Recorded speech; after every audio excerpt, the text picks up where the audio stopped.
Hello friends, కచ్చిపి talks ఛానల్కి స్వాగతం. నా పేరు దీప్తి. మనం సూర్యదేవర రామ్మోహన్ రావు గారు రాసిన డియర్ అనే నవలని చెప్పుకుంటున్నాం. ఇంతకు ముందు భాగం వరకు మన హీరో రాంబాబు తన తండ్రి విశ్వనాథంతో పందెం వేసి తిరిగి తన కాలేజీకి బయలుదేరాడు. ఆ తర్వాత కథ ఏమైందో ఈరోజు భాగంలో తెలుసుకుందాం. ఇక లేట్ చేయకుండా స్టార్ట్ చేసేద్దాం. రాంబాబు చిదంబరం వాల్తేరు వచ్చేసరికి బాబ్జీ ఇంటి ముందే పడిగాపులు కాస్తున్నాడు. ఏమో ఒంటూపురి, వరండాలో తపస్సు చేస్తున్నావా? చలాకీగా అడిగాడు చిదంబరం. గోదావరికే వస్తాడని ప్రతిరోజు ఈ టైంకి ఈ వరండాలో కాపు కాస్తున్నాను అంటూ రాంబాబు చేతిలోని బ్యాగ్ తీసుకున్నాడు బాబ్జీ. ఏరా బాబ్జీ, కాలేజీ విశేషాలేంటి? అడిగాడు రాంబాబు పోర్షన్లోకి ఎంటర్ అవుతూ. ఏముందిలే, ఏమున్నా నీకెందుకులే, నీకు సంబంధించినవి నా నోటి వెంట రావు, నాకు ఇష్టమైనవి నీకు పట్టిచావు అంటూ నిట్టూరుస్తూ సోఫాలో జారిగిలబడ్డాడు. ఓరి పిచ్చి వెధవ, ఈ రోజు నుంచి మన స్టైలే వేరు, ఇక చూసుకో ఏం చేస్తానో. ఏమనేవాడివి? నేను ప్రేమించలేననా? నాకు ప్రేమించటం రాదనా? చూపిస్తానా తడాకా అన్నాడు తల స్టైల్గా దువ్వుకుంటూ. బాబ్జీ ఉలిక్కిపడ్డాడు రాంబాబు వైపు చూసి. అలా ఉలిక్కిపడకు, మా మేనల్లుడు ఈ రోజు నుంచి ప్రేమలో వీరగా విజృంభించేస్తాడు అన్నాడు చిదంబరం గుంబనంగా నవ్వుకుంటూ. బాబ్జీకి ఏం అర్థం కాలేదు. ఇద్దరి వైపు వెర్రి చూపులు చూశాడు. అలా వెర్రి చూపులు చూడకురా వెర్రి కన్నా, నా ప్రేమ పథకాలు చూద్దుగానుండు అంటూ త్వరగా బట్టలు మార్చుకుని పద కాలేజీకి టైం అవుతోందంటూ బాబ్జీని బరబరా లాక్కెళ్ళాడు. బైక్ యమా స్పీడ్లో కాలేజీ వైపు వెళ్తోంది. దూరంగా బస్టాప్ కనిపిస్తోంది. బస్టాప్లో ఒకరిద్దరు అమ్మాయిలు బస్ కోసం ఎదురు చూస్తూ కూడా కనిపించారు. బస్టాప్ వచ్చింది. సడన్ బ్రేక్ వేశాడు రాంబాబు. బైక్ ఎందుకు ఆపాడో బాబ్జీకి అర్థం కాలేదు. బండి దిగరా బాబ్జీ అన్నాడు రాంబాబు తల కొద్దిగా పక్కకు తిప్పి. ఏమెందుకు? కాఫీ ఇప్పిస్తావా? వెరీ గుడ్, అలాగే కాని అంటూ దిగేశాడు బాబ్జీ. రాంబాబు ఇంజిన్ ఆఫ్ చేసి బస్టాప్లోకి చూసి అక్కడే నుంచుని ఉన్న సుగుణ సుందరి అనే అమ్మాయిని రమ్మన్నట్టు సైగ చేశాడు.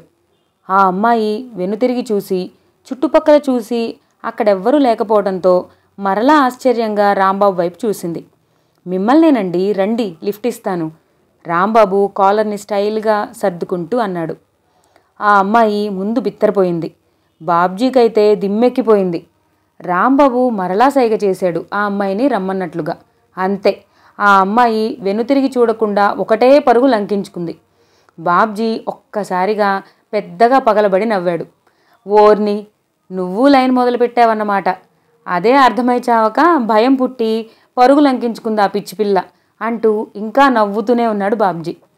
పరిగెత్తుకొచ్చి బైక్ ఎక్కుతుందనుకున్న ఆ అమ్మాయి ఎవరో తరుముకొచ్చినట్లు పరిగెత్తుకు వెళ్లడం రాంబాబుకి అర్థం కాలేదు. దీనికి తోడు బాబ్జీ వెక్కిరింత. దాంతో ఉక్రోషం వచ్చిన రాంబాబు బాబ్జీని బస్టాప్ దగ్గరే వదిలేసి వెళ్ళిపోయాడు. రాంబాబు విచిత్ర ప్రవర్తన అర్థం కాక అలాగే నించుండిపోయాడు బాబ్జీ. అర్ధరాత్రి కావడానికి మరికొద్ది నిమిషాలే ఉంది. ఆ వరండాలో రాంబాబు, బాబ్జీ, కర్రి కొండయ్య కూర్చుని దీర్ఘంగా ఆలోచిస్తున్నారు. నువ్వు కాసిన పందెం చాలా విచిత్రంగా ఉందోయ్. ఏమైనా నీకు నా సలహా సహకారాలు ఉంటాయి.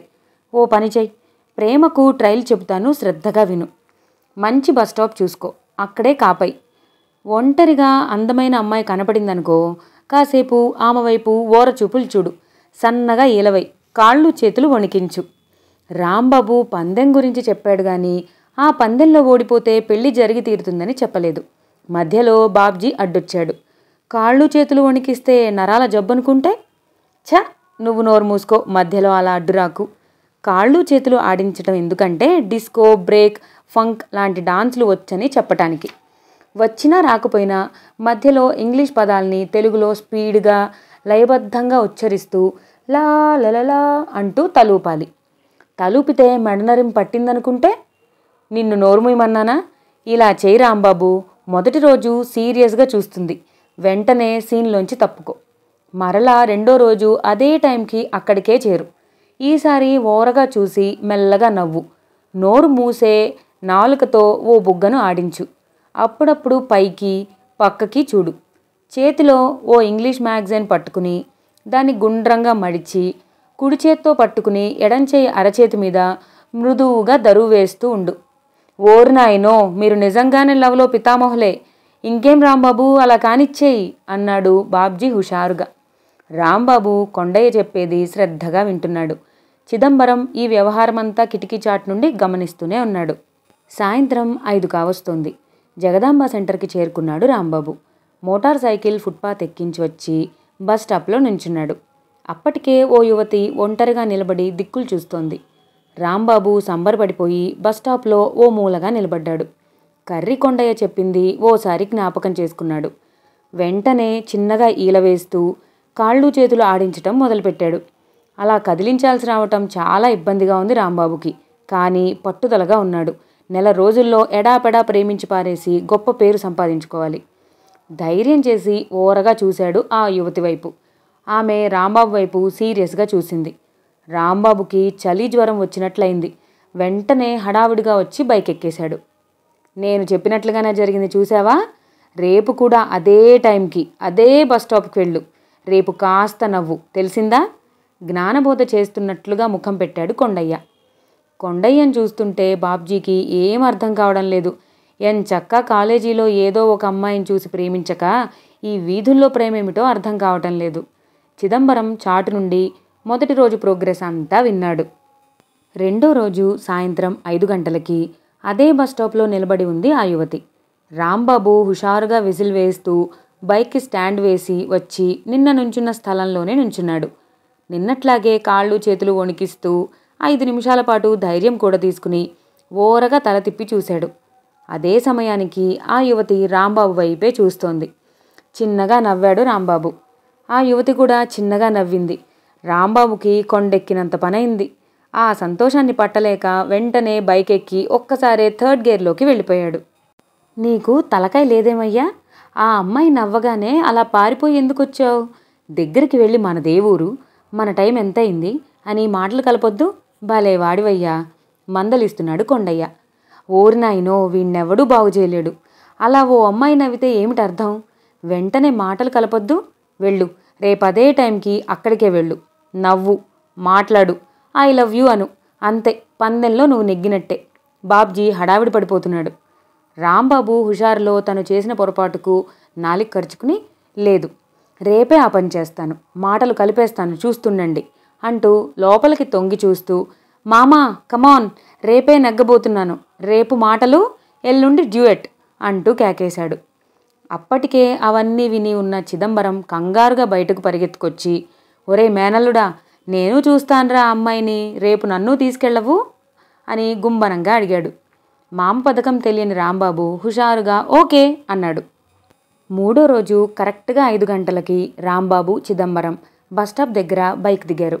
ఆ యువతి అప్పటికే అక్కడ నిలబడి ఉంది. రాంబాబు సంబరపడిపోతూ, చూసావా మామ, నేను ఇదే టైంకి వస్తానని నాకంటే ముందు వచ్చి నిలబడింది అన్నాడు మెల్లగా. చిదంబరం తలూపి ఆ యువతి వైపు చూశాడు. చిదంబరానికి ఆమె వాలకం ఏదో అనుమానాస్పదంగా కనిపించింది. ముందు అనుకున్న ప్రకారం చిదంబరం దూరంగా నిలబడ్డాడు. రాంబాబు ఆమె వైపు చూసి నవ్వాడు. ఆమె సిగ్గుపడుతూ నవ్వింది. రాంబాబు ధైర్యం చేసి ఆమె దగ్గరికి వెళ్ళి, టైం ఎంతయిందండి అన్నాడు. అప్పటికే వణికించకుండానే కాళ్ళు చేతులు భయంతో వణికిపోతున్నాయి. గొంతు తడారిపోతుంది. ఆమె మధురంగా నవ్వి 5:30 అంది. రాంబాబు మరలా ధైర్యం చేసి, మీరు చాలా బాగుంటారండి అన్నాడు. ఆమె చిత్రంగా కనుబొమ్మలు ఎగరేసి థ్యాంక్ యూ అంది. ఇంకేం మాట్లాడాలో రాంబాబుకి కొండయ్య చెప్పకపోవడంతో మాటల కోసం తడుముకోవడం ప్రారంభించాడు. అంతలో ఆమె బ్యాగ్లోంచి విజిటింగ్ కార్డ్ తీసి రాంబాబుకి ఇచ్చి సుతారంగా నవ్వి ఆటో ఎక్కి వెళ్ళిపోయింది. ఇదంతా దూరంగా ఉండి చూస్తున్న చిదంబరానికి ఓ క్షణం భయమేసింది. 3 రోజుల్లోనే ఇంత ప్రోగ్రెస్సా? లాభం లేదు, ఇదేదో ముడిపడేలా ఉంది.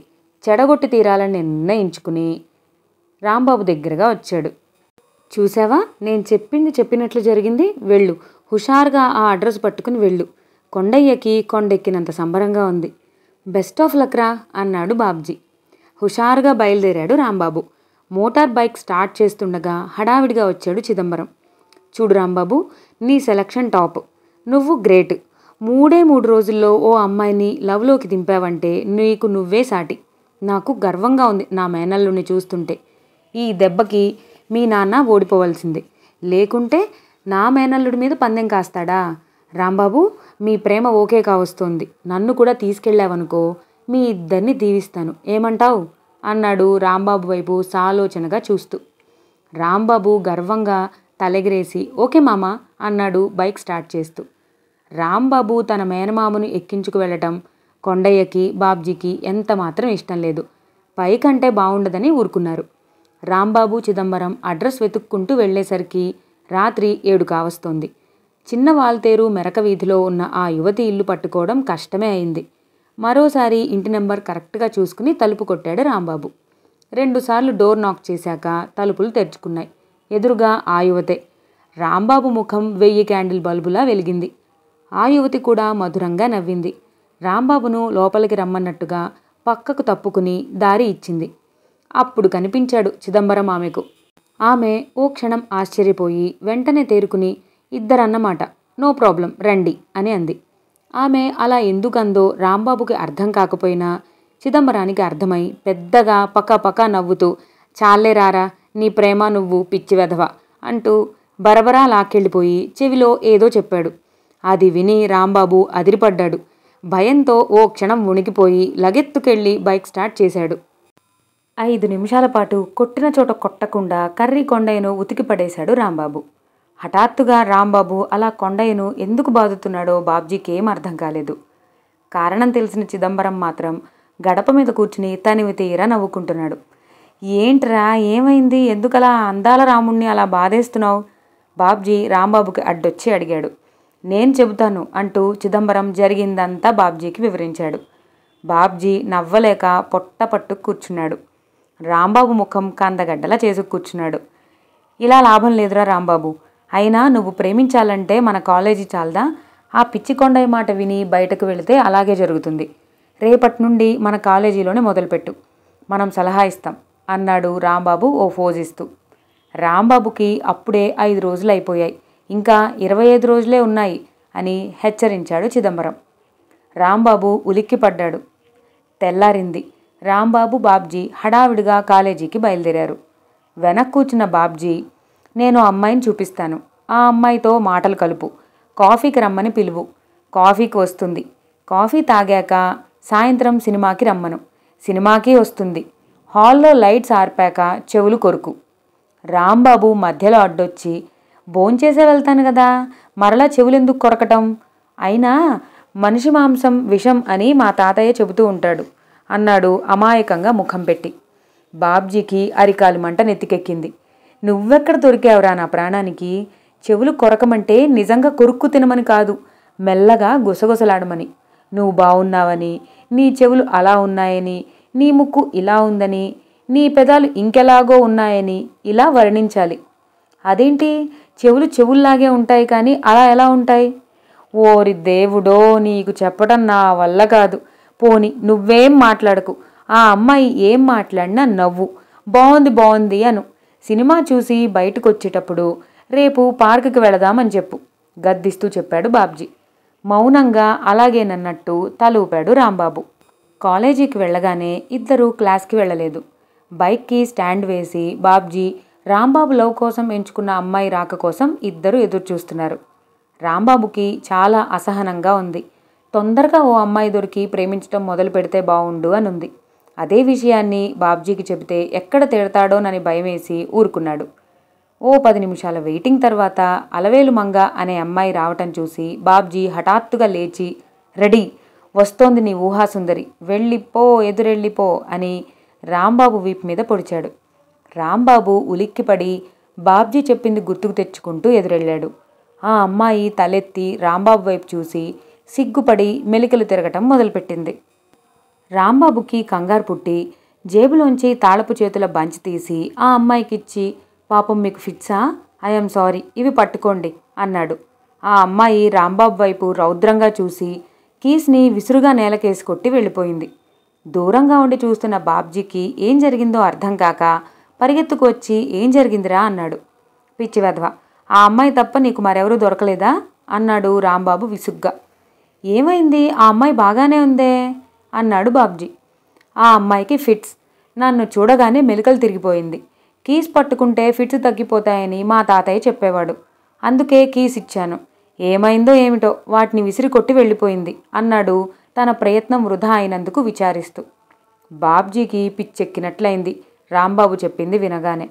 పిచ్చి వెధవ, అది ఫిట్స్ కాదురా, నిన్ను చూసి సిగ్గుతో మెలికలు తిరిగిపోయింది అంతే. చీచి, నీ వల్ల కాదురా ప్రేమించటం అన్నాడు బాబ్జీ నిస్పృహగా తల వంచుకుంటూ. బాబు, ఈసారి అలా చేయను, నన్ను ఇలా మధ్యలో వదిలేయద్దురా బతిమిలాడాడు రాంబాబు. ఈ రోజుకి ఇక ట్రయల్స్ మానేద్దాం, రేపు ప్రారంభిద్దాం అన్నాడు బాబ్జీ. రోజులు గడిచిపోతున్నాయిరా, ఇలా ఆలస్యం చేస్తే ఎలారా? మరేం చేద్దాం, బంగారు బొమ్మ లాంటి సీతామహాలక్ష్మి వెంటపడితే విదిలించుకున్నావు, ఆ పూజిత వెంటపడ్డా అలాగే చేశావు, ఇప్పుడేడ్చి ఏం లాభం, పద పద అంటూ బాబ్జీ బైక్ స్టార్ట్ చేశాడు. రాంబాబు, ఇంకా 20 రోజులే ఉంది, తాపీగా సిగరెట్ వెలిగిస్తూ హెచ్చరించాడు చిదంబరం. తెలుసులే, ఊరకు అదే పనిగా రోజులేం గుర్తు చేయక్కర్లేదు, రేపే ఆరంభం, చూసుకో ఏం చేస్తానో అంటూ అక్కడే ఉన్న బాబ్జీని పక్కకు తీసుకెళ్ళి, చూసావా గడువు దగ్గరకు వస్తోంది, త్వరగా ప్రేమించేస్తాను, చెప్పేసే ఎవరు? రేపు కాలేజీకి వెళ్ళగానే చెబుతాను, పిచ్చి పిచ్చి పనులు చేసి వాళ్ళని భయపెట్టకు. నాకు మాత్రం భయపెట్టాలనుంటుందా? కాకపోతే ఆ టైంకి తెలియక అలా మాట్లాడేస్తాను, ఈసారి అలా కానివ్వనులే అన్నాడు రాంబాబు తొందరపడిపోతూ. ఉదయం 9:30కి కాలేజీ గ్రౌండ్లోకి ఎంటర్ అయ్యారు. ఇంతకు ముందులాగే బైక్ ఓ పక్కన పెట్టి ఎదురు చూస్తూ కూర్చున్నారు. అంతలో అటుగా జగదీష్, యోగి, నారదుడు వెళ్తూ కనిపించారు. వాడు చూసావా రోజుకో అమ్మాయిని ఎడాపెడా ప్రేమించి బారేస్తాడు అన్నాడు బాబ్జీ జగదీష్ని ఉద్దేశించి. అచ్చా ఊరుకో, అదంత మంచి పద్ధతి కాదు, రోజుకో అమ్మాయి ఏంటి, బుద్ధిగా ఒక అమ్మాయినే ప్రేమించాలి గాని అని రాంబాబు బాబ్జీని కసురుకున్నాడు. అంతలో తాయారు అనే ఇంటర్మీడియట్ అమ్మాయి ఇటే వస్తోంది. ఒరేయ్ తాయారు, ఇటే వస్తోంది, వెళ్ళు, ఎదురెళ్ళి మొదలెట్టేయ్ అన్నాడు బాబ్జీ రాంబాబుని తొందరపెట్టి. రాంబాబు ఓసారి క్రాఫ్ చెరిపేసుకుని వడివడిగా తాయారుకు ఎదురెళ్ళాడు. రాంబాబు తన వైపే రావటం గమనించిన తాయారు కంగారుగా తప్పుకోబోయింది. రాంబాబు ఆ అమ్మాయిని తప్పుకోనియకుండా దగ్గరగా వెళ్ళి, తాయారు, మై డియర్ తాయారు అన్నాడు మెల్లగా. ఆ అమ్మాయి ఆశ్చర్యంగా కళ్ళు టపటపలాడించింది. నేను నీ ప్రేమ సముద్రంలో మునిగిపోయి ఊపిరి ఆడక చస్తున్నాను అని స్టైల్గా అన్నాడు రాంబాబు. తాయారు బిత్తరపోయింది. ఆ అమ్మాయికి ఏం అర్థం కాలేదు. సముద్రంలో రాంబాబు ఎందుకు మునిగిపోవాలో అర్థం కాక భయంతో పరిగెత్తుకెళ్ళింది. రాంబాబుకి ఆ అమ్మాయి అలా పరిగెత్తాల్సిన అవసరం ఏమిటో అర్థం కాలేదు. అంతలో గద్దలా వాలాడు బాబ్జీ. ఏమైందిరా, ఏమంది అని అడిగాడు. రాంబాబు తను ఏమన్నాడో చెప్పాడు. అబ్బా, ఈ పైత్యపు డైలాగ్స్ ఎక్కడ పట్టుకున్నావురా? ఆ సముద్రంలో ఊపిరి ఆడక మునగటమేంటి? అయినా ఆ డైలాగ్స్ ఎలా అన్నావు? ఎవడు చెప్పాడు నీకు అని కోపంగా అడిగాడు బాబ్జీ. రాత్రి ఓ తెలుగు నవల చదివాను, అందులో అలాగే రాసుంది. ఏడ్చావు, నీలాంటివాడు ఒకేసారి అలాంటి బరువైన డైలాగ్స్ చెబితే ఆ పిచ్చిది కంగారు పడక ఏం చేస్తుంది అంటూ అలవోకగా పక్కకు చూసిన బాబ్జీకి చామంతి అనే అమ్మాయి ఇటే వస్తూ కనిపించటంతో, బుద్ధిగా మసులుకో, చామంతి ఇటే వస్తోంది అంటూ దూరంగా వెళ్ళిపోయాడు బాబ్జీ. చామంతి సరాసరి రాంబాబు దగ్గరికే వచ్చింది. రాంబాబు గారు, క్లాస్కి వెళ్లకుండా ఇక్కడ కాపేశారేంటి? రొమాంటిక్గా చూస్తూ అడిగింది చామంతి. మీకోసమే అన్నాడు రాంబాబు సడన్గా ఏం చెప్పాలో తెలియక. చామంతి కనురెప్పల్ని అల్లల్లాడిస్తూ నిజమా అన్నట్లు చూసింది. నిజమే, ప్రేమ సముద్రం అని మధ్యలోనే ఆపేసి కంగారు పడిపోయి నాలిక ఖర్చుకున్నాడు. చామంతి ఆశ్చర్యపోయి, ప్రేమ సముద్రం ఏమిటి అని అంది. ప్రేమ సముద్రం కాదు, అరేబియా సముద్రం. అదెందుకిప్పుడు? చామంతికి రాంబాబు ప్రవర్తన విచిత్రంగా అనిపిస్తోంది. అసలు రాంబాబు ఓ అమ్మాయితో అంత తాపీగా మాట్లాడటం తనతోనే ఫస్ట్ ఏమో. అవన్నీ మర్చిపోండి, కాఫీ తాగొద్దామా అని రాంబాబు అడిగాడు కాళ్ళు చేతులు ఆడిస్తూ. With pleasure. ఇద్దరూ క్యాంటీన్ వైపు బయలుదేరారు. ముందు వెళ్తున్న రాంబాబు అలా కాళ్ళు చేతులు ఎందుకు వణికిస్తున్నాడో చామంతికి అర్థం కాలేదు. ఇద్దరూ అలా వెళ్ళిపోవటం చూసి బాబ్జీ ఓ వెర్రి కేక వేశాడు. అటుగా వెళ్తున్న స్టూడెంట్స్ ఆ కేకకి కంగారు పడిపోయారు. ఆ కేక వేసిన బాబ్జీ వైపు జాలిగా చూశారు. గంట తర్వాత తిరిగొచ్చాడు రాంబాబు హుషారుగా. సక్సెసా అని ఆతృతగా అడిగాడు బాబ్జీ. సక్సెస్, ఫస్ట్ షోకి వెళ్తున్నాం. సినిమా హాల్లో నువ్వు చెప్పినట్లు పార్కుకి రమ్మని అడుగుతాను, కాలర్ ఎగరవేసి చెప్పాడు రాంబాబు. ఇంకేమందిరా చామంతి? అన్నింట్లోకి తీయనైంది ఏంటి అని అడిగింది. ఏమన్నావు? గులాబ్ జామ్ అన్నాను. బుద్ధి లేని వెధవ. గులాబ్ జామ్, జీడీలు, అరిసెలు, లాంటివి తప్ప మరేం లేవా? అయినా ఓ అందమైన అమ్మాయి రొమాంటిక్గా అన్నింట్లోకి తీయనైంది ఏమిటి అని అడిగితే తిండిపోతు వెధవలా గులాబ్ జామ్ అని చెబుతావా? నీ పెదాలే అనాలి. అదేంటి పెదాలు తీయగా ఎలా ఉంటాయి? పంచదార రాసుకుంటుందా? నీకెలా చెప్పాలో అర్థం కావటం లేదు తల పట్టుకున్నాడు బాబ్జీ. సర్లే సినిమా హాల్లో అలాగే చెప్తాలే అంటూ బైక్ స్టార్ట్ చేసి క్లాస్కి వెళ్దామా అని అన్నాడు. ఓకే, క్లాస్లో కూడా చామంతి వైపు ఓరగా చూడు, తెలిసిందా? అలాగే అంటూ తలూపాడు రాంబాబు. క్లాస్కి లేటుగా వచ్చినందుకు లెక్చరర్తో 4 తిట్లు తిని వెళ్ళి క్లాస్లో కూర్చున్నారు. లెసన్ శ్రద్ధగా వింటున్న రాంబాబుని డొక్కలో పొడిచాడు బాబ్జీ. ఎందుకలా పొడుస్తావు? పెద్దగా అరిచేశాడు రాంబాబు అనాలోచితంగా. లెక్చరర్, స్టూడెంట్స్ అందరూ బాబ్జీ రాంబాబుల వైపు ఆశ్చర్యంగా చూశారు. బాబ్జీకి తల కొట్టేసినట్లయింది. ఏంటయ్యా, ఏమైంది? నా కర్మండి, నా కర్మ, నుదురు కొట్టుకున్నాడు రాంబాబు వైపు చచ్చేంత కోపంగా చూస్తూ. అవును పాపం, మేమదే అనుకుంటున్నాం. ఈ వయస్సుకే నీకిలా అప్పుడప్పుడు వెర్రికేకలు వేసే జబ్బు రావటమేమిటి కర్మ కాకపోతే? లెక్చరర్ బాబ్జీ మీద జాలిపడ్డాడు. ఏమిటి నువ్వు చెప్పేది? నిజంగానే రాంబాబు చామంతితో అంత అడ్వాన్స్ అయ్యాడా? కంగారు పడిపోయాడు చిదంబరం బాబ్జీ చెప్పింది విని. నిజమే, కావాలంటే ఈరోజు బీచ్ పార్క్కి వెళ్ళు. అక్కడ ఆ అమ్మాయి రాంబాబు కోసం ఎదురు చూస్తూ ఉంటుంది, బాబ్జీ పోజు ఇస్తూ చెప్పాడు. చిదంబరం కంగారు పడిపోయి, ఎన్నింటికి, అసలు ఎలా జరిగింది, కాస్త వివరంగా చెబుదు. ఇది నీ గొప్పతనమే అని ఒప్పుకుంటున్నాను అని బాబ్జీని ఎత్తేశాడు. బాబ్జీ వివరంగా అంతా చెప్పాడు. చిదంబరం చెంగును లేచాడు కుర్చీలోంచి. ఇప్పుడే వస్తాను, బజారులో పనుంది అంటూనే హడావిడిగా వెళ్ళిపోయాడు చిదంబరం. సాయంత్రం 5 గంటలు కావస్తోంది. చిదంబరం హడావిడిగా పార్కులోకి వచ్చి చామంతి కోసం గాలించటం మొదలుపెట్టాడు. 15 గంటకి బాబ్జీ చెప్పిన చోటే ఓ అమ్మాయి కూర్చుని ఎవరి కోసమో ఎదురు చూస్తున్నట్లుగా కనిపించింది. మెల్లగా చామంతి దగ్గరికి వెళ్ళి, టైం ఎంతయిందమ్మా సౌమ్యంగా అడిగాడు చిదంబరం. చామంతి విసుగ్గా టైం చెప్పింది. చిదంబరం మెల్లగా చామంతితో మాటలు కలిపాడు. 15 గంట సేపు ఇద్దరూ మాట్లాడుకుంటూ ఉండిపోయారు. కరెక్ట్గా 5:30 అవుతుండగా మోటార్ సైకిల్ వస్తున్న శబ్దం వినిపించి చామంతిని కళ్ళతోనే హెచ్చరించి చిదంబరం పక్కకు తప్పుకున్నాడు. రాంబాబు బైక్ స్టాండ్ వేసి తన కోసం ఎదురు చూస్తున్న చామంతి దగ్గరకు హుషారుగా వచ్చాడు. కాళ్ళు చేతులు హుషారుగా ఆడిస్తూ వచ్చి చామంతి పక్కనే కూర్చున్నాడు రాంబాబు. లేట్ అయింది కదా, సారీ మై డియర్ చామంతి. రాంబాబు వైపు అనుమానంగా చూసింది చామంతి. ఏమిటలా చూస్తున్నావు చామంతి? మీరింత మోసగాళ్ళు అనుకోలేదు, సడన్గా అంది చామంతి. ఆ అమ్మాయి ఏమందో ఓ క్షణం అర్థం కాలేదు. నువ్వు అమాయకుడు అనుకున్నాను, మంచివాడు అనుకున్నాను. ఇప్పుడేమైంది? బైక్ ట్రబుల్ ఇచ్చింది, అందుకే లేట్ అయింది. చామంతి హఠాత్తుగా ఇలా రివర్స్ ఎందుకయిందో రాంబాబుకి అర్థం కాలేదు. గతంలో కూడా నువ్వు చాలామంది అమ్మాయిలతో ప్రేమ సముద్రం అనటం, కాఫీకి రమ్మనటం, ఆ తరువాత సినిమాకి రమ్మనటం, ఆ తర్వాత పార్కుకి రమ్మంటం, ఆ తరువాత రేప్ చేయటం, చంపేయటం, లేదంటే ఆ అమ్మాయిల్ని దుబాయ్కి అమ్మేయటం చేశావా దుర్మార్గుడా. ఇంకా నయం, ఆ పెద్ద మనిషి ఎవరో ముందుగా వచ్చి చెప్పబట్టి సరిపోయింది, లేకుంటే నా బతుకేమైపోయేదో. ఇందుకోసమా అమాయకుళ్ళా, అమ్మాయిలంటే గిట్టని వాళ్ళ నటించేది అంటూ విసవిసా వెళ్ళిపోయింది చామంతి. ఆమె అన్న ఒక్క మాట కూడా అర్థం కాలేదు రాంబాబుకి.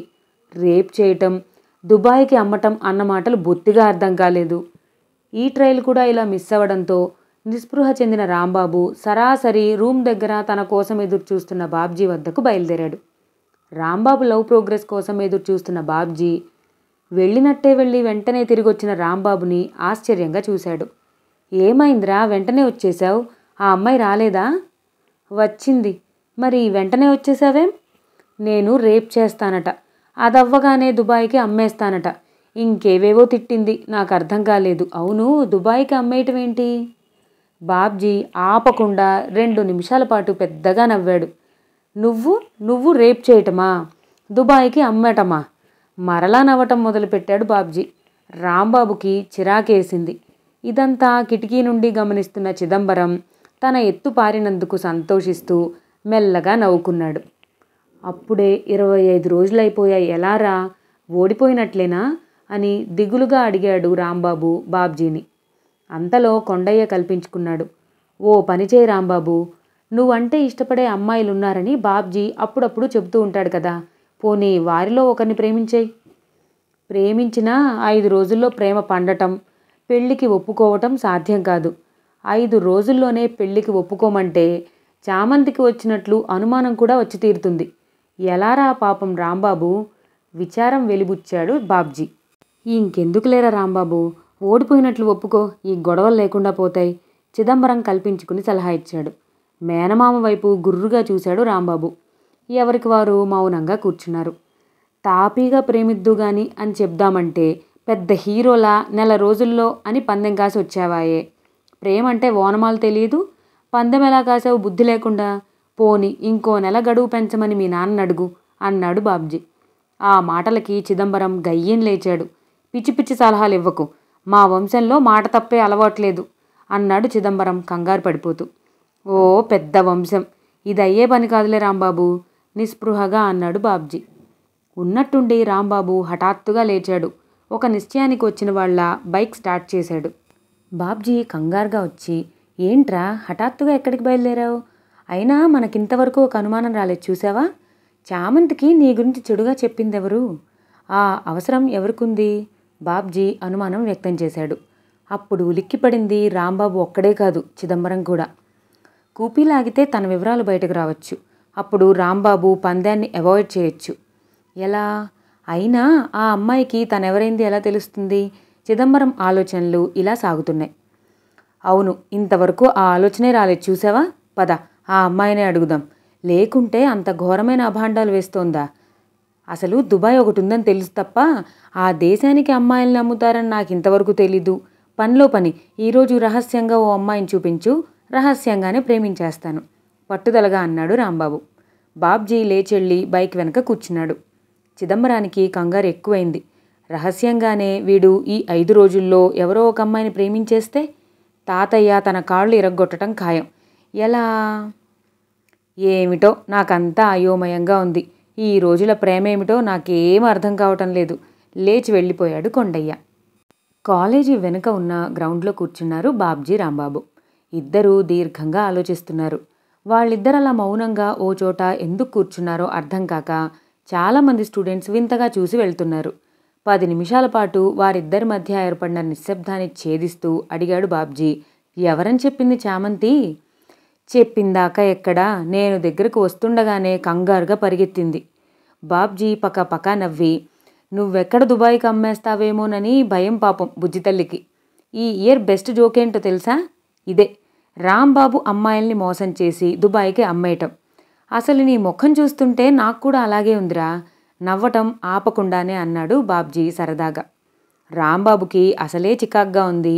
దానికి తోడు బాబ్జీ ఎత్తిపొడుపులు బాగా ఉక్రోషాన్ని కోపాన్ని తెప్పించాయి. అవును, నిన్ను కూడా అమ్మేస్తాను దుబాయ్కి, అందరినీ అమ్మేస్తాను. దుబాయ్కి, సౌదీ అరేబియాకి, మస్కట్కి కోపంతో పెద్దగా అంటుండగా అటుగా వచ్చిన చామంతి ఆ మాటలు విని, నువ్వు చేసే పనులు నువ్వే ఒప్పుకుంటున్నావు, ఇంకా నయం, నా అదృష్టం బావుండబట్టి సరిపోయింది అంది కోపంగా రాంబాబు వైపు చూస్తూ. అలా చూస్తూనే వడివడిగా వెళ్ళిపోయింది. ఆ హఠాత్ పరిణామానికి మరింత బెత్తరిపోయాడు రాంబాబు. పిచ్చి కోపం వచ్చింది రాంబాబుకి. అయినా నిగ్రహించుకుని, మా బాబుగా చెప్పరా ఏం చేద్దాం అని బతిమలాడుతున్న ధోరణితో బాబ్జీతో అన్నాడు. నువ్వంటే బాగా ఇష్టపడే అమ్మాయిలు ఇద్దరున్నారు. ఒకరు సీతామహాలక్ష్మి, 2 పూజిత. వీళ్ళిద్దరిలో ఎవరినో ఒకరిని లవ్ చేయాలి నువ్వు. నీ కర్మ బాగోలేక కాబోలు పూజిత ఊరెళ్ళిందట. ఇక మిగిలింది సీతామహాలక్ష్మి. ఆ అమ్మాయి అసలే సెన్సిటివ్. నువ్వేం చేస్తావేమోనని భయంగా ఉంది. జాగ్రత్తగా మసలుకోమరి. ఎలారా, మొన్నటిదాకా ఆ అమ్మాయి దగ్గరకు వచ్చినా కసురుకున్నాను. ఇప్పుడు నేను కావాలని వెళ్తే లోకు చేస్తుందేమో. రాంబాబు మాటలు పూర్తి కావస్తుండగా జగదీష్ అటుగా వచ్చాడు. ఏరా బక్కవెదవా, ఆ పప్పు శుద్ధగాడి వెంట తిరుగుతుంటావు ఎప్పుడు? ఏం లాభం? నాలాంటి హీరో వెనక తిరిగావనుకో అదో క్రెడిట్ వ్యంగ్యంగా జగదీష్ అంటుండగానే రాంబాబు మెరుపు వేగంతో లేవటం, గుక్క తిప్పుకునేందుకు కూడా అవకాశం ఇవ్వకుండా జగదీష్ని ఉతికి పడేయటం అంతా క్షణాల్లోనే జరిగిపోయింది. అక్కడున్నవారు జరిగిందేమిటో తెలుసుకునే లోపే రాంబాబు ఆఖరి దెబ్బ వేస్తూ, పప్పు శుద్ధ అంటావా అంటూ ఆయాసంగా రొప్పుతూ వెళ్ళి బైక్ స్టార్ట్ చేశాడు. రాంబాబులో అంత ఆవేశం, బలం ఉన్నాయని అక్కడున్న ఎవరికీ తెలియకపోవడంతో జరిగిన సంఘటన వారిని అయోమయంలో పడేసింది. సాయంత్రం 4 కావస్తోంది. సీతామహాలక్ష్మి లైబ్రరీలోంచి ఒక్కతే వస్తుంది. బాబ్జీ గుర్తు చేయగానే రాంబాబు ఆవేశంగా లేచి సీతామహాలక్ష్మికి ఎదురెళ్ళాడు. ఓ క్షణం ఆమెకేం అర్థం కాక తికమకపడింది. ఓ క్షణం రాంబాబు ఏం మాట్లాడలేదు. మౌనంగా ఆమెనే పరికిస్తూ ఉండిపోయాడు. అంతవరకు ఎప్పుడూ రాంబాబు ఏ అమ్మాయిని అంత పరీక్షగా చూడలేదు. పెద్ద పెద్ద కళ్ళు, తుమ్మెద రెక్కల్లాంటి కనురెప్పలు, పాలమీగడలాంటి చెక్కిళ్ళు, చిరు చుబుకం, ఆ చుబుకం కింద భాగాన మధ్యలో అద్భుతమైన నొక్కు, వెడల్పాటి నుదురు, నవ్వితే చొట్టలు పడే ఆ బుగ్గలు అన్నీ వేటికవే అనన్య సామాన్యమైన అందాన్ని పుణికి పుచ్చుకున్నట్లు ఉన్నా దేనికదే ప్రత్యేకంగా భావగర్భితంగా చెప్పలేని రాంబాబు ఓ క్షణం కలవరపడ్డాడు. ఆమె కనుబొమ్మలు ప్రశ్నిస్తుండగా కనురెప్పలు అల్లల్లాడాయి. దాంతో మరీ బేజారెత్తిపోయాడు. ఏమిటలా చూస్తున్నారు? తనే ముందుగా అడిగింది. ఏం చెప్పాలో తోచలేదు. ఆమె అందాన్ని దేంతో పోల్చాలో ఎలా మెచ్చుకోవాలో బొత్తిగా తెలియని రాంబాబుకి అరికాళ్ళు అరచేతుల్లో చెమటలు పట్టాయి. అమ్మాయిల్ని పొగిడితే పొంగిపోతారని బాబ్జీ అప్పుడప్పుడు అంటుండగా విన్నాడే తప్ప ఎలా పొగడాల్సింది గుర్తుపెట్టుకోలేదు. ఇదివరకులా ఆమె నవ్వుతూ తన వైపు చూస్తున్నట్లు లేదు. కొద్దిగా సీరియస్గా ఉన్నట్లు అనిపిస్తుంది. ఏమిటి విషయం రాంబాబు గారు? మరలా అడిగింది సీతమ్మాలక్ష్మి. మీ కళ్ళు కోటేరులా, బుగ్గలు బన్ రొట్టెల్లా, పెదాలు జామ్ పూసిన బ్రెడ్ ముక్కల్లా భలే ఉన్నాయండి. కళ్ళు మూసుకుని గడగడ అనేశాడు అనటం కన్నా అప్పజెప్పేశాడు అనటమే కరెక్ట్గా ఉంటుంది. ఆమె ఆశ్చర్యంతో కళ్ళు పెద్దవి చేసింది. ఇదెప్పటినుంచి? ఏది? ఇలా ఇంత ధైర్యంగా అమ్మాయిలతో మాట్లాడడం, వర్ణించటం. మరి గెలవాలి కదండి. తన్మయత్వంలో నోరు జారేశాడు. గెలవడమేంటి? తన ఆశ్చర్యాన్ని పైకి కనిపించనీయకుండా అడిగింది. రాంబాబు కంగారు పడ్డాడు. అబ్బే అదేం లేదండి, ఊరకే తమాషాకి అన్నాను. గెలవటం ఏం లేదు. సర్దుకోవాలని చూశాడు. ఇంతకీ ఏమంటారు? కాస్త గట్టిగా అడిగింది. అబ్బే ఏమన్నండి. మరెందుకు ఆపారు? అది అది అలా నసిగితే నాకు చిరాకు. విషయం ఏంటో చెప్పండి. ఇంకా లాభం లేదనుకున్నాడు. మరలా కళ్ళు మూసుకున్నాడు. మనం తమాషాగా ప్రేమించుకుందామా?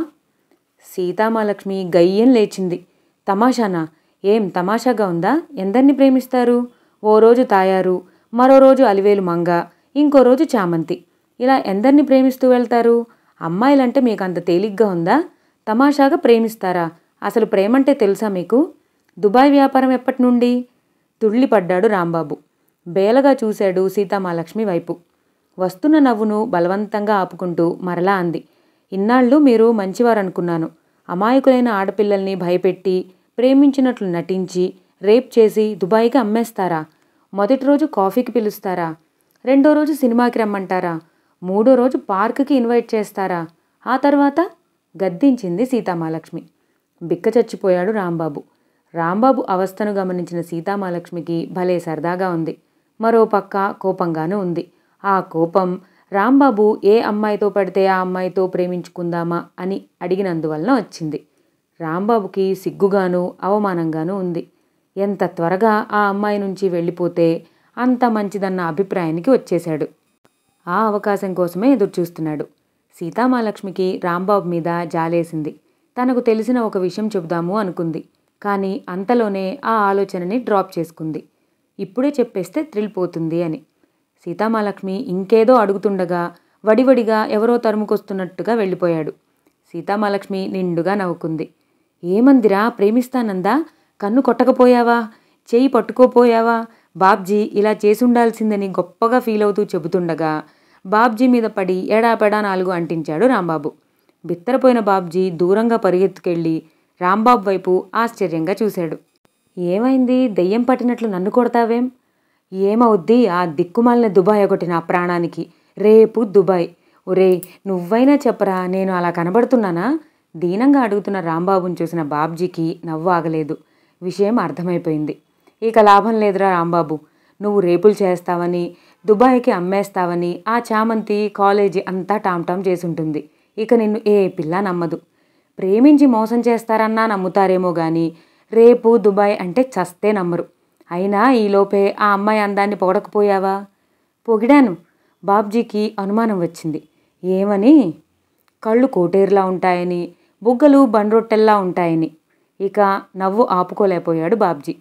ఓరి తిండిపోతు వెధవ, బుగ్గలు నిండుగా ఉంటే మాత్రం ఉబ్బిన బండ్రొట్టెలతో పోల్చుతావా? మరి కోపం రాదు? నీ కర్మ. ఇక నిన్నెవరూ బాగు చేయలేరు. ఈ జన్మకి నీకు ప్రేమించటం రాదు. అయినా ఇక అనవసరం. ఇంకా 2 రోజులే ఉంది. చేతులెత్తేసి మీ నాన్న దగ్గర ఓటమి ఒప్పుకో, పద పోదాం అంటూ భయపడుతూనే బైక్ దగ్గరికి వచ్చాడు. తెలుగు నవల్స్లో ఒక్క రోజులో 2 రోజుల్లో, ఆ మాటకొస్తే 1 గంటలో సైతం ఎలా ప్రేమించాలో రాసుంటుందంట కదా. పోనీ అవి చదివేస్తే ఆశగా అడిగాడు రాంబాబు. అవును, తెలుగు ప్రజలు ప్రేమకు ఎక్కడ దూరమైపోతారోనని ప్రేమ నవల రచయితలు రచయిత్రులు ఇంట్లో మఠం వేసుకుని కూర్చుని కొన్ని దశాబ్దాల పాటు అవే రాశారు. అవి చదివితే ప్రయోజనం ఉండొచ్చేమో సాలోచనగా అన్నాడు బాబ్జీ. చచ్చ ఐడియాలు మీరు. 6 అడుగుల హీరో, బొచ్చు కుక్కలు, తెల్ల కార్లు, సూట్లు, అపార్థాలు, విరహాలు, త్యాగాలు, పశ్చాత్తాపాల్లాంటి నవలలకి గ్రహణం పట్టి కూడా చాలా ఏళ్లైంది. ఇప్పుడు వాటి జోలికెళ్తే ఈ తరం అమ్మాయిలు ఉతికేస్తారు. గయ్యన లేచాడు కొండయ్య.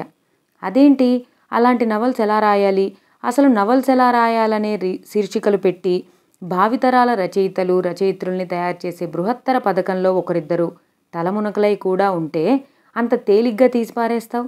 బాబ్జీ అయోమయంగా చూస్తూ అడిగాడు. వాళ్ళకొకటి ఎలా రాయాలో తెలియచావదు, పైగా కోచింగ్స్ కూడానా? కుటీర పరిశ్రమలా వారానికి ఒకటి రాసి పడేసే అలాంటి వారి నవలలు తెచ్చి చదివి ప్రాక్టికల్స్ మొదలెడితే కాళ్ళు కీళ్ళు ఇరగటం ఖాయం. అలాంటి పిచ్చి పిచ్చి ఆలోచనలు మానేయండి. మొన్నటిదాకా ఊహాలోకాల్లో ఉర్రూతలూగించిన రచయిత్రి నవలలు చదివిన పాఠకురాళ్లకైతే నీ పర్సనాలిటీ నచ్చొచ్చు. ఓ బొచ్చు కుక్కను, తెల్లటి సూట్ను, కారును కొనుక్కుని టైప్ కొట్టడం దగ్గర నుంచి అన్ని పనులు వచ్చుంటే నీ ప్రేమ ఫలించవచ్చు.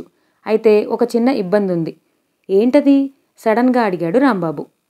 సదరు నవలలు చదివిన తాలూకు అమ్మాయిలు తల్లులైపోయారు. ప్రస్తుతం ఆ నవలల్లో లాంటి హీరోలు తమకు దొరకకపోయారే అని చింతిస్తున్నారు. సో పెళ్ళైన వాళ్లతో ప్రేమ తప్పు కదా. ఈ తరం అమ్మాయిలకు ఇలాంటి 6 అడుగుల లెక్కలు నచ్చవు కనుక బుద్ధిగా ఓడిపో, మరో మార్గమే లేదు. బాగా అన్నావు కొండయ్య, సమర్థించాడు చిదంబరం కొండయ్యను. నిస్పృహగా తల విదిలించాడు రాంబాబు. తండ్రితో ఓడిపోబోతున్నాననే అవమానం ఓ పక్క, లవ్లోని థ్రిల్ని అనుభవించలేకపోతున్నాననే బాధ మరో పక్క రాంబాబుని పిచ్చివాణ్ణి చేశాయి. ఇక్కడితో మన నవలకి ఒక చిన్న బ్రేక్ ఇద్దాం. తర్వాత కథలో ఏం జరగబోతుందో తర్వాత భాగంలో తెలుసుకుందాం. ఈ నవల, నా వీడియో కనుక మీకు నచ్చినట్టయితే ఛానల్ని ఖచ్చితంగా సబ్స్క్రైబ్ చేసుకోండి. మీ ఫ్రెండ్స్ అందరితో ఈ వీడియోని ఖచ్చితంగా షేర్ చేసుకోండి. Thank you for watching.